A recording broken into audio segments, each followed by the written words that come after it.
orchids ng Sweden. Para siyang plastic. Akala ko plastic siya nung makita ko siya. Actually, napulot ko lang siya sa daan. Nagbabike ako, meron akong nakita sa daan na sabi ko parang meron parang may bulaklak.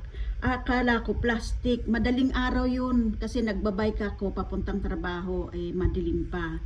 So, nakita ko sa daan, pagulong-gulong siya doon, nakahiga siya doon. Hindi ko alam kung meron nalaglag o hindi ko alam. Di pinulot ko siya. So, akala ko plastic siya. Yun pala ay talagang original, natural na orchid siya. O, ayan guys.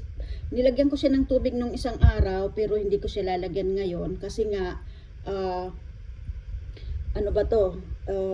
baka mamatay. So, ayan guys. Napakaganda ng kulay. Ayan.